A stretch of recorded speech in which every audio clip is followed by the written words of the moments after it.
Because this is an unprecedented event in Oregon, we don't believe that the threat to the public that's posed by cougars is any greater today than it was yesterday. However, we don't know and can't quantify the threat that this particular animal may pose to the public.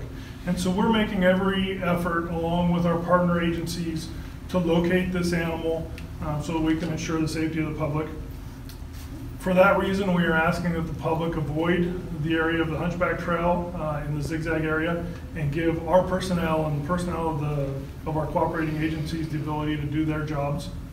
I'm not aware of any cougars being reported at that time. Cougars are not uncommon in Oregon's forests, and so it is not that it's a regular occurrence, but people do encounter cougars and do see cougars. But we don't have a report. There are cougar incidences that happen in that general area. In Oregon, like I say, we have about 6,600 cougars.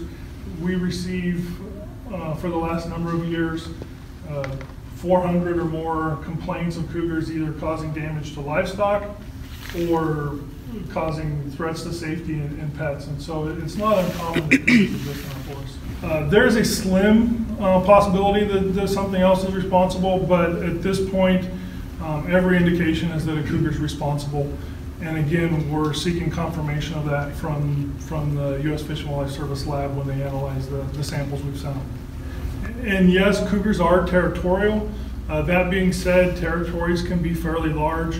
We typically see territories for adult females being 15 to 30, 40, 50 square miles, and territories of males can be larger than that. And so it is possible for a cougar to traverse some fairly large distances and still remain within its territory.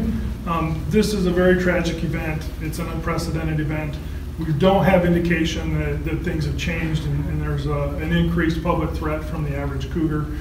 This cougar is one that we do want to be able to locate for public safety.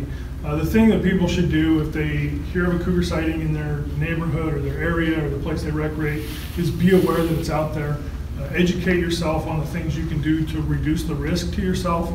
And so if you live in an area where there was a cougar sighting, lock your animals up at night, try to keep your kids out of the brush and forested areas after dark, consider installing motion lights, and those sorts of things can help reduce risk.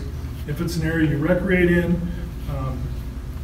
try to go in a group. Avoid those dawn and dusk periods. Keep your children close. Keep your dog or pet on a leash. Pay attention to the things your dog may be warning you about if it smells something. And then if you do see a cougar, look big, raise your arms above your head, yell, do anything to make sure that animal knows that you see it. Maintain eye contact, but back away slowly and don't turn your back and run. And those are the things that we continue to recommend folks do.